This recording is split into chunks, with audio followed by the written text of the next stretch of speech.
नमस्कार दोस्तों, आप सभी का बहुत बहुत स्वागत है। हनुमान जी की वीरता के किस्से आपने भी सुने होंगे। हनुमान जी अजय और अमर हैं। हनुमान जी ऐसे देवता हैं जिनको ये वरदान प्राप्त है कि जो भी भक्त उनकी शरण में आएगा उसका कलयुग भी कुछ नहीं बिगाड़ पाएगा। जिन भक्तों ने पूर्ण भाव एवं निष्ठा से हनुमान जी की भक्ति की है, उनके कष्टों को हनुमान जी ने शीघ्र ही दूर किया है। हनुमान जी के भक्तों को जीवन में कभी भी कठिनाइयों का सामना नहीं करना पड़ता। उनके संकटों को हनुमान जी स्वयं ही हर लेते हैं। यही नहीं, हनुमान जी खुद इतने बलशाली तो थे ही, लेकिन उनका मुक्का बहुत ही ज़्यादा शक्तिशाली था और मुक्के के बारे में काफ़ी बातें प्रचलित हैं। इसका वर्णन रामचरितमानस में है और रामचरितमानस में हनुमान जी को महावीर कहा गया है।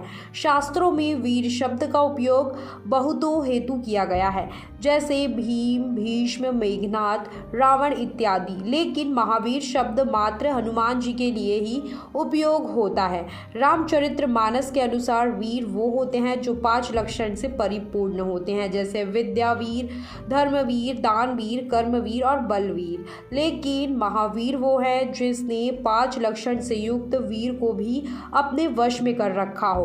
भगवान श्री राम में 5 लक्षण थे और हनुमान जी ने उन्हें भी अपने वश में कर रखा था। रामचरितमानस की चौपाई ये सिद्ध करती है। शास्त्र अनुसार इंद्र के ऐरावत में 10,000 हाथियों के बराबर बल होता है। दिग्पाल में 10,000 ऐरावत जितना बल होता है। इंद्र में 10,000 दिग्पाल का बल होता है, लेकिन शास्त्रों में हनुमान जी की सबसे छोटी उंगली में 10,000 इंद्र का बल होता है। शास्त्रों में वर्णित इस प्रसंग के अनुसार रावण पुत्र मेघनाद हनुमान जी के मुक्के से बहुत डरता था। हनुमान जी को देखते ही मेघनाद भाग खड़ा होता था। ये तुलसीदास कृत रामचरितमानस में मिलता है। बात उस समय की है जब हनुमान जी ने मेघनाद द्वारा छोड़े गए ब्रह्मास्त्र अस्त्र का मान रखने के लिए हनुमान जी ने स्वयं को बंदी बना लिया था और उन्हें रावण की सभा में ले जाया गया। वहां रावण के समक्ष हनुमान जी की कई विशेषताओं पर बात हुई, जैसे कि हनुमान जी का अपार बल, उड़ने की शक्ति, सूक्ष्म और विराट रूप धारण करने की शक्ति इत्यादि। पर उस राज्यसभा में सबसे ज्यादा प्रशंसा हनुमान जी के मुक्के की हो रही थी। जब रावण ने हनुमान जी के मुक्के की प्रशंसा सुनी तो रावण ने कहा कि आपका मुक्का बड़ा ताकतवर है, आओ जरा एक एक मुक्के का एक छोटा सा युद्ध हो जाए। फिर हनुमान जी ने कहा ठीक है, पहले आप मारो। रावण ने कहा मैं क्यों मारूं, पहले आप मारो। हनुमान जी बोले आप पहले मारो, क्योंकि मेरा मुक्का खाने के बाद आप मुक्का मारने लायक नहीं रहोगे। ये बात सुनकर रावण को बहुत गुस्सा आया और उसने क्रोध ही क्रोध में हनुमान जी पर पूरी शक्ति के साथ मुक्का मारा। इस प्रकरण की पुष्टि रामचरितमानस की चौपाई में होती है।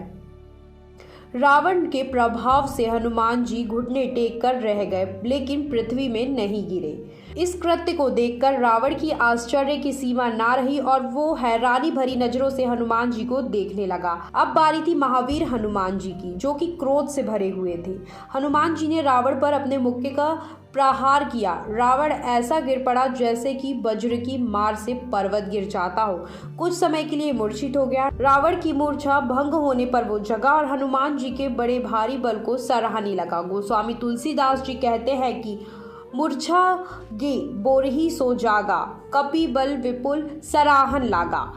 अहंकारी रावण किसी की प्रशंसा नहीं करता था, पर मजबूरन उसको हनुमान जी की प्रशंसा करनी पड़ी। इस तरह हनुमान जी ने रावण को एक ही मुक्के में उसका स्थान बता दिया था।